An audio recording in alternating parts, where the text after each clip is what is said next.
Jake, as I said before, it's not enough to just observe a goober. You have to mess with him. You have to. So day after day, we pulled up to the curb at Soup's house and we watched him hammer and saw away in his orange hat. He asked us how our blisters were coming along, and we told him they were still pretty bad, and we acted all sad because we couldn't help him build the clubhouse. We asked him tons of questions just to keep him talking. He was our daily entertainment, better than the movies.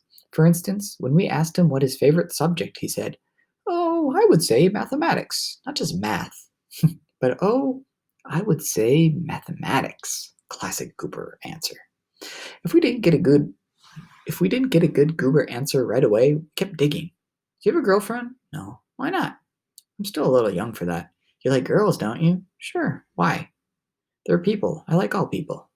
Do you think girls are as good as boys? Absolutely. I believe in gender equality. Bingo! I believe in gender equality. It's like digging for night crawlers. You keep at it, sooner or later, you'll come to a butte. Our questions got sillier and sillier. How many bites does it take you to finish a hamburger? Where would you swipe your nose if you forgot your handkerchief? Did you ever pee while standing on your head? By now, we didn't even try to hide it. We were hooting and howling at the stuff he said, and he was laughing right along. Goobers don't know when they're being laughed at, they just think they're funny. I've been thinking about it, and here's the thing: a true goober, you can't insult him. You can't hurt him physically, sure, but that's all. So go ahead, mess with him, insult him, mock him, embarrass him, boo him. Everything rolls off the inhabitants of Planet Goober. They're invincible. Anyway, that's how it went, until today.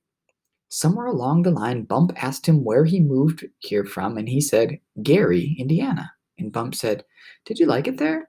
And he said, Yes. And Bump said, So why did you leave? And there was no answer. We were all so shocked. It took a minute to reach our brains. He didn't answer. It's totally ungoober like to not answer a question. He just went on hammering. Must not have heard, Bump whispered. So Bump said, Ernie. The hammer stopped. Ernie cocked his head. That's another thing he does. He cocks his head when you say his name or ask a question, like he's moving his ear to scoop up every last sound wave from your voice. So he cocks his head and says, Hello. And Bump says, I guess you didn't hear me. I asked you why you moved away from Gary and Diana. And Soup just stares at Bump, stares and blinks, stares and blinks. Then he suddenly jumps up and says, Oops, I just remembered, guys. I have to go in and do something for my mother. He runs for the door. See you later. We all looked at each other like, Huh? We hung around for a couple minutes to make sure he wasn't coming back out. As we coasted up the street, we started talking. He's lying, said Bump. We all agreed. Unbelievable, said Notcher, because goobers don't lie.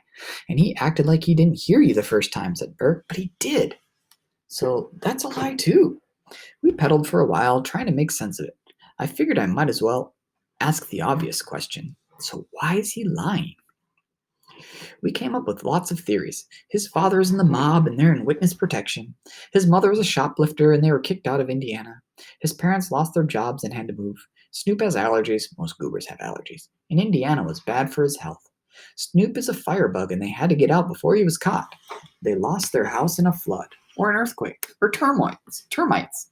Soup is a shoplifter. We stopped to pick up hoagies and went to the hideout and kept making theories. Most of them were just silly, and we didn't believe them ourselves. We were just mostly just laughing and scratching our heads over the whole thing. But then I started to notice something. The longer the list of theories got, the more it bothered us that we didn't know the real answer. Then Burke said something. It seems pretty innocent, even now when I think of it and write it down. He said, It was just a simple question, that's all. It's just a simple question. But now that I look back on it and I remember his face as he said it and the sharp edge in his voice, I think that was the moment things turned in a different direction. Because then the guys started saying stuff like, Yeah, simple question. Why did you move here? So why can't he answer? Don't we deserve an answer? He didn't have to go in and do something for his mother. He made that up. He lied. We come over every day. We keep him company. Look what he does. He lies to us. By the time we were done saying all this, something had changed. Soup was still funny, but funny wasn't the only thing he was. Something else was in there too. I wasn't sure what. Then Bump said, He didn't just lie, he lied to the death rays. There it was. It was like the last skinny sunbeam went behind a cloud and the sky was dark and getting darker.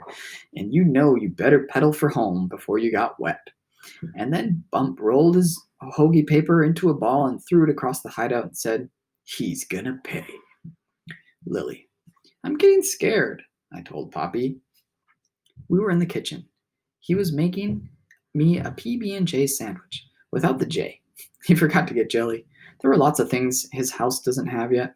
There are lots of things his house doesn't have yet. So he said, "This is about your brother by any chance?" I told him it was. He handed me the sandwich. "Milk?" "Yes, please," I said. "Do you have chocolate syrup by any chance?" "Sorry," he said. "So it seems like you were mad at first, then sad." He gave me a glass of milk. "Now you're scared?" I started my lunch. "Yeah." "How so?" "We're writing our journals, like you said." "Right. Good." "Well, we always kind of knew what the other one was writing, but now I don't know. I try to tune into him, but I can't." "Eat your sandwich. I'm not hungry. I'm not going to talk to you unless you eat." I took a bite. Talk. "So, why does that scare you?" "Because it means I'm losing him." He chuckled. "You're not losing him. I'm glad you think it's funny." He came over to my chair, lifted me off, sat down, and plunked me onto his lap. "I don't think it's funny. I just think you're wrong, that's all. You're never going to lose him. He'll always be your brother. It was just a phase." I pounded the table. "Phase my hiney. It's bad enough he doesn't want to be around me anymore, but now our Goombla is starting to go away." I, I quick turned to look into his face. Our noses bumped. "Poppy." In his eyes I found all the love there was, and still it wasn't enough. "Poppy, we're becoming untangled." I was crying again. He hugged me and rocked me for a while. He put the sandwich in front of my face. Finally, I took another bite. "I'd wipe your tears with a napkin," he said, "except I don't have napkins." "You don't have anything," I snivelled. "Who ever heard of a house without jelly?"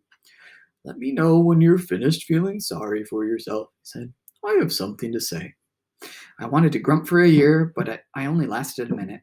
"Okay," I said finally. "What do you have to say?" He tapped the table twice with his fingernail. "I think I know your problem." "Big deal," I said. "I know it too. It's him." "I don't think so," he said. "I think," he pointed, "it's you." I sneered. "Right, Poppy. I'm being dumped by my own brother, and it's my fault." He stared at me for a long time, squinting. Then he said, "You know what you need?" "I can't wait," I said. "What?" "A life." "Huh?" "You need a life." I looked around. I couldn't find a mirror. I pulled at my shirt. Poked my stomach. "Isn't this me? Aren't I real? Alive? What am I? A ghost?" "You're too trapped up in your brother. You need a life of your own. Not a Lily and Jake life, a Lily life." "But you're the one who said we're entangled. Now you're telling me I'm too wrapped up in him?" "Do you lie? Did you lie to us like before?" "No, I didn't lie." He got up. He sat on the edge of the table. "It's true. There's something very special between you and Jake, and it will always be there, but you can't allow it to stop you from becoming your own person. There's a life waiting for you away from Jake. You need to find it." I turned away. I looked out the window. I saw backyards and fences and houses and sky. I remember the day at the beach. Jake and me secretly grinning under our parents' scolding, knowing we weren't really lost, knowing even if we were at opposite ends of the universe, we could never be lost. I tried to imagine life away from Jake. I couldn't. I turned to Poppy. He was getting blurry. I felt my lip quiver. I croaked. "I don't have a life." Jake.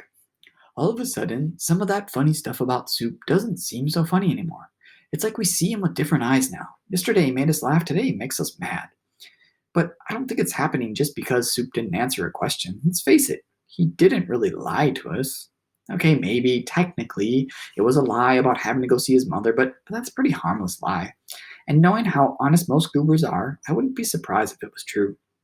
No, the fact is, whether he didn't answer some question, sooner or later this was going to happen. It happens with all of them. I can't explain it.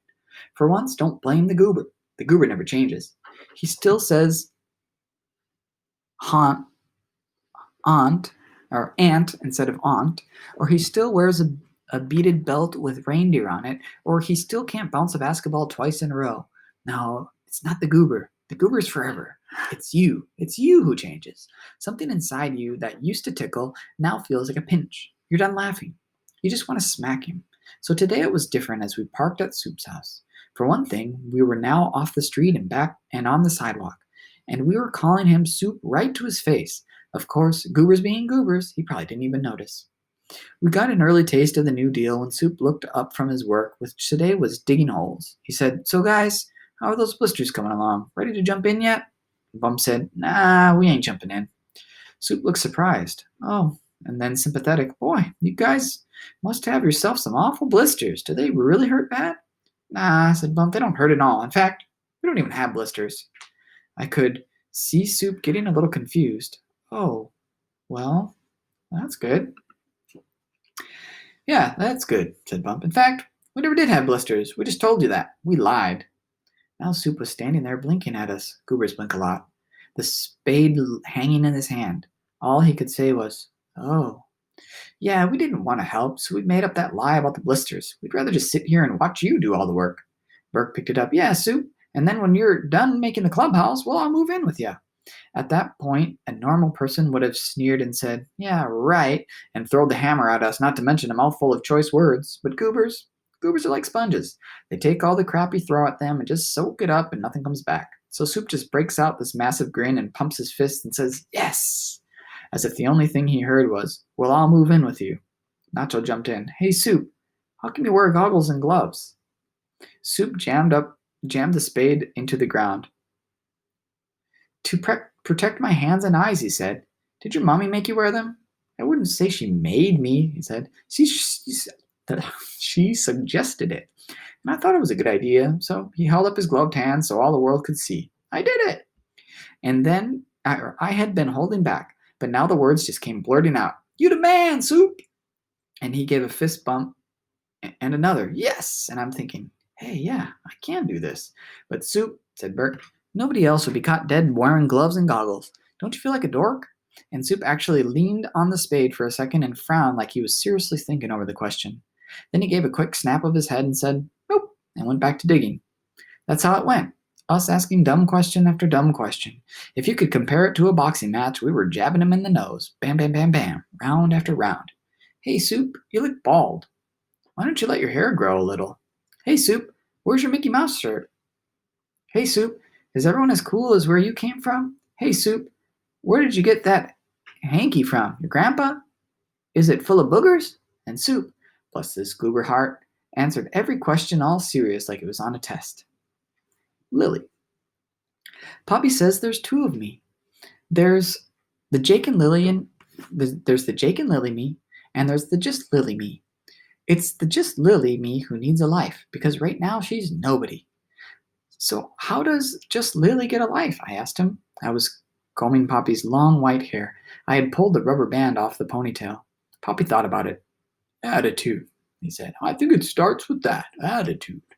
"Don't I already have attitude?" I said. "The Jake and Lily you does," he said. "But just Lily, she—" His hands went thumbs down. "Psst. What's psst?" I said. "Blah. Empty zip. Zero. Nada." "There's a lot of ways to say nothing," I said. He nodded. "I should know. I was nothing for a long time." The comb went through his hair a lot easier than it goes through mine when I comb it once a month. "Was that after Grandma died?" I said. "It was," he said. "Bad time for you, Poppy?" "So, how did you get out of it? Did you get attitude?" He thought. He nodded. "Yeah, I guess I did, come to think of it." "Do you have another rubber band?" I said. "So, what attitude did you get?" He found me another rubber band. "Well, I guess it started with getting mad. I got mad." "Mad? At what?" "Me. Myself." "Why?" He thought some more. I felt like my combing was helping him think. "I'm remembering a day in Cape Town. That's South Africa. I had a day off, but I hadn't left the boat. I was standing at the rail looking over the harbor. Lots of little sailboats like white butterflies.